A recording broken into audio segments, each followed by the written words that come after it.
They say, be honest, be transparent, let people see the real you.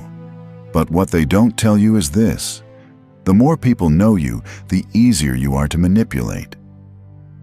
The world doesn't reward raw truth. It exploits it. They use your words as evidence. They store your feelings as leverage. They pretend they care, but they're taking notes. Machiavelli never told you to be honest with everyone. He told you to be smart, strategic, ruthless when needed. In a world where exposure is currency, the most valuable thing you can do is protect your inner world like a fortress. What you share becomes a tool for someone else, and what you hide becomes your weapon. These 5 secrets are not random. They are your psychological armor. Keep them buried or you'll pay the price. Now, I want you to drop this affirmation in the comments: what they don't know, they can't control. Number 1.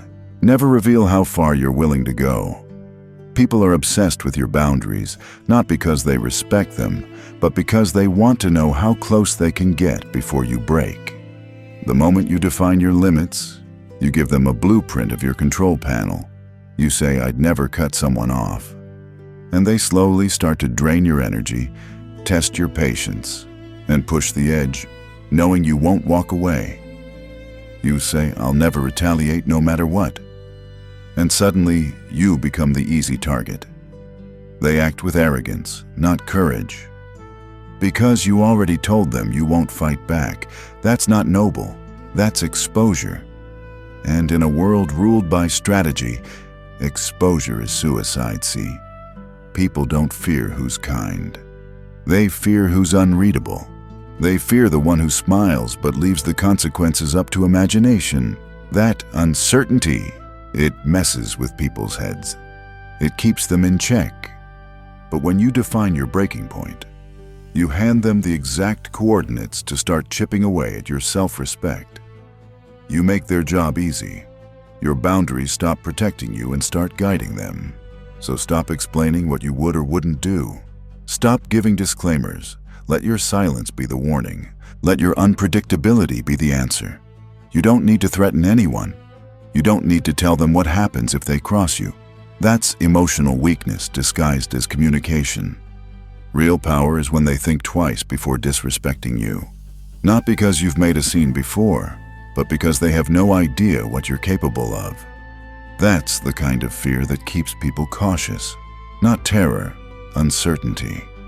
The kind that keeps their actions clean, not because they respect you, but because they fear making the wrong move. Fear of consequences they can't see is more paralyzing than 1,000 angry speeches. There's a reason Machiavelli said, "The lion cannot protect himself from traps, and the fox cannot defend himself from wolves." One must therefore be a fox to recognize traps and a lion to frighten wolves. You must be the man who plays both sides. You don't look dangerous, you look thoughtful, composed, but deep inside there's a predator calculating silently, and no one knows when he'll act or how far he'll go. That's how you dominate without raising your voice. You don't show rage, you control it. You don't declare your methods, you deploy them when it matters. Never tell someone how far you're willing to go, because the truth is, even you don't fully know, and that's what makes you dangerous. Let your calm be the storm they didn't prepare for. Let your mystery be the warning that echoes louder than any threat. Because in this world, the ones who speak of their limits often become victims of them, but the ones who stay silent, they become legends of consequence. Number 2, never reveal who influences you. There's a reason people ask you who inspires you. It seems like innocent curiosity, but it's not. It's a strategic probe. They want to uncover what shapes your thoughts, because once they know who you admire, they'll study them, mimic them, or worse, use them to manipulate you. If they know what type of mind you absorb, they'll feed you versions of it that benefit them. They'll twist the voice in your head into something they control. The moment you say, "This person shaped my thinking," you become easier to predict. They start watching your next move, expecting it to mirror someone else's. And if you fall out of line, they criticize you by comparing you to the person you once praised. But your idol would never do that. They'll say, suddenly, your individuality is chained to someone else's shadow. That's how influence becomes a cage if you expose it. But when you keep that door locked, when no one knows who whispers in your ear, you become a mystery they can't decode. You move in silence, grow in directions they didn't expect, and evolve without permission. You become something they can't label, and people fear what they can't define. Your influences should shape you, not brand you. You don't owe anyone an explanation for who inspired your rise. The names you study, the minds you follow, they are sacred, hidden blueprints that make you dangerous. The moment you give up those names, you give up the map. And once they see your map, they know where you're headed. Worse, they'll start placing roadblocks before you arrive. Let your moves speak. Let your victories hint at influence, but never confirm it. A man who reveals his sources reveals his blueprint. A man who doesn't, he becomes a force of his own.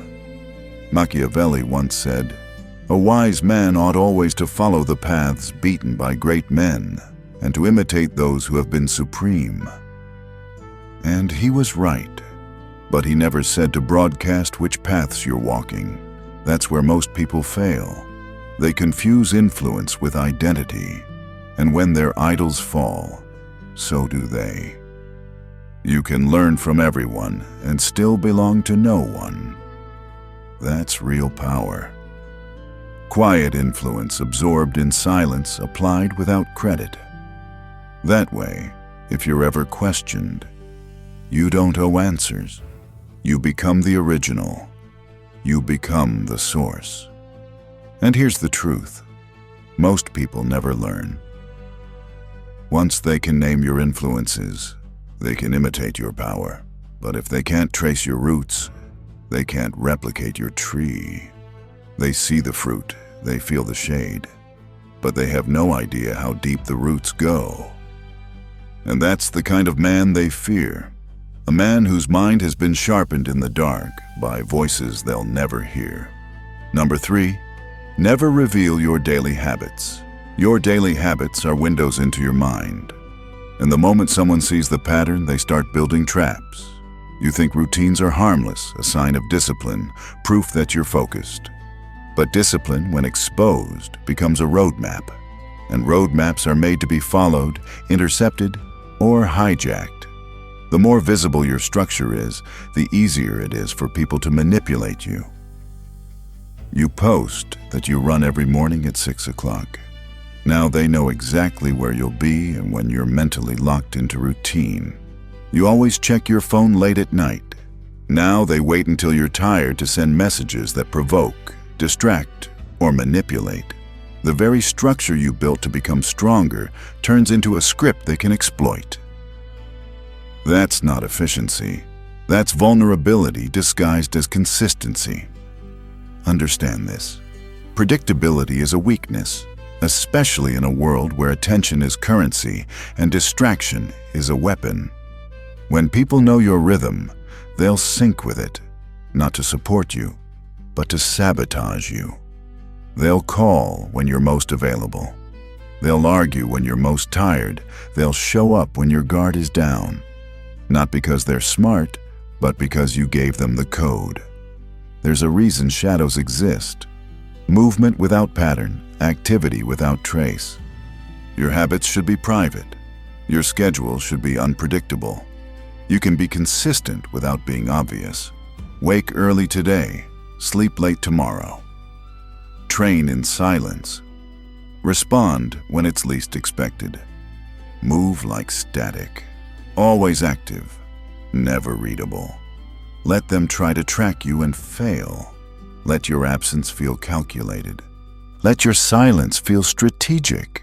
Power comes from not being found in the same place twice. When people can't predict you, they can't prepare for you. They start guessing, they lose timing, they miscalculate. And every miscalculation they make is an advantage you gain. Machiavelli once said, "The wise man does at once what the fool does." Finally, the fool sticks to his routine out of comfort. The wise man adapts before the routine becomes a cage. Because the moment others see your pattern, they stop seeing a person, they see a machine. And machines can be hacked. Erase the trail, break the rhythm, eat at 6 today, skip it tomorrow, show up unannounced, leave without warning. Make your timing your weapon, make your inconsistency their frustration, and when they try to figure you out, let them realize they're chasing smoke. Because when no one can trace your daily rhythm, you become more than strategic. You become dangerous, unreadable, untouchable, a force without a pattern. And in the game of power, that's exactly who they fear the most. The man who never moves the same way twice. Number 4, never reveal what you've forgiven. People love to tell you that forgiveness makes you noble, that letting go makes you stronger. But the world doesn't operate on noble ideals. It operates on pressure, leverage, and perception. And when someone knows what you've forgiven, they gain all 3. Think about it. The moment you make it clear that you let something slide, a lie, a betrayal, a public humiliation, they study that reaction, they clock it, not to appreciate your mercy, but to test how far they can push next time. You didn't call them out. You must be soft. You didn't retaliate. They assume you won't. Forgiveness becomes ammunition, not for you, but for them. And every time you show your tolerance, you draw the borders of your weakness. But silence is lethal. When you don't reveal what you've let go, they're left wondering, did he forgive me? Or is he just waiting? That doubt, that knowing uncertainty is far more terrifying than open anger. Because you haven't given them closure, you've left the wound open, and now every move they make is haunted by what they think you might do next. Forgiveness should be private. Not because you're bitter, but because power doesn't live in making people comfortable. It lives in making them cautious. You don't owe them emotional clarity. You don't need to prove that you've healed. Healing doesn't mean exposure, it means control. And control means never giving away the state of your internal battlefield. Let them believe you've moved on. Let them laugh thinking you've forgotten. Meanwhile, you've adjusted your approach, shifted your proximity. Watch them from a new angle. The enemy who thinks he's safe is the easiest one to neutralize, not because he's weak, but because he's off guard. Machiavelli once said, "Injuries must be inflicted all at once, so that their ill's savor may be lessened by their being tasted but once." Forgiveness in this world is the mirror image of that injury. But if you expose your forgiveness too early, if you speak it, you soften the memory of the offense. And when offenses lose their sting, they get repeated. Let the people around you live with that quiet tension. Did he let it go, or is he just biding his time? That's how you become untouchable. You don't react with noise. You don't explain. You just adjust. And when the time is right, you act. Not out of revenge, but precision. Not emotionally, but surgically. Forgive internally. Strategize externally. Never mix the two, because once they know your threshold for betrayal, they'll start walking right up to the edge. But if you hide that threshold completely, no one dares approach it. Uncertainty is control. Silence is pressure. And a man who forgives without speaking it aloud, he becomes a storm they can't predict. A reckoning they never see coming. Number 5, never reveal what you're still healing from. Pain is human. We all carry it. Some from childhood, some from betrayal. Some from battles no one else will ever understand. But in a world driven by control, manipulation, and silent warfare, pain isn't just pain, it's intel. And the moment you reveal where it lives inside you, you give people the key to your mind. You say you're still healing from abandonment. Someone will test your fear of being alone. You open up about trust issues. Someone will promise loyalty just to break it later and watch how you unravel. They don't do it because they're evil. They do it because human nature is opportunistic. When people sense weakness, they either avoid it or exploit it. And if they can't feel your wounds, they don't know how to move around you. That confusion keeps you in power. Never let them trace your pain. Once they know what hurt you, they start watching you like a specimen, testing your reactions, poking at triggers, gauging which words sting and which silences shake you. What was once your story becomes their strategy. Your vulnerability becomes their script. And you become readable, predictable, breakable. But when they don't know what damaged you, when they can't see where the cracks are, they assume there are none. That's not denial, that's defense. You don't deny your history. You just stop offering it to people who haven't earned it. You don't owe anyone a roadmap to your past, just because they ask with soft eyes. Not everyone wants to understand. Some just want leverage. Machiavelli once said, "He who builds on the people builds on mud." That includes building your healing on the sympathy, validation, or perception of others. You don't need their understanding. You don't need them to know what you've survived. You don't need their applause for walking through hell. You need one thing: silence. The kind of silence that protects you while you rebuild, that shields you while you grow sharper, stronger, colder. The kind of silence that makes your enemies guess and fear what they cannot see. Because healing is sacred. It's not theater, it's not conversation, it's war, quiet, personal war. And when you come out of it, you don't announce it. You walk back into the world as if you were never wounded to begin with. You move with the confidence of someone who built themselves in the dark and came out forged in fire. Let the world meet you when you're whole. Let them wonder what made you this calm, this collected, this unshakable. Never hand them your pain and expect protection. Hide it. Heal in silence and return as someone no one ever expected because they never saw the cracks to begin with. The world we live in thrives on noise. Everyone's talking, posting, confessing as if visibility equals power. But what they don't realize is this: the more they reveal, the easier they are to break. Every honest update, every emotional post, they are laying out the blueprint of their destruction. And while they chase validation, you've chosen a different weapon: silence. You don't speak for attention. You move in shadows because that's where real power lives. You're not unreadable because you're lost. You're unreadable because you're in control. Every unanswered question about you is a wall they can't climb. They can't predict you, can't prepare for you, can't control what they can't understand. Machiavelli understood this. He knew that strategy isn't about showing strength, it's about making people guess where it lives. That's who you've become now.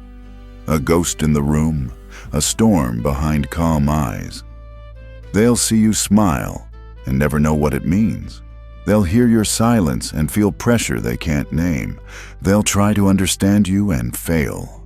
That failure, that's your power. So, if this video hit something deep, if it reminded you who you are and what you're capable of, then it's time to move different, like the shadow, like the force no one saw coming. Subscribe to the channel right now. Tap the like button so others can find this too. And most importantly, keep your mouth shut and your mind sharp. From now on, you don't chase influence. You become the force that moves without being seen. The game isn't about being known. It's about being untouchable, and you are becoming unstoppable.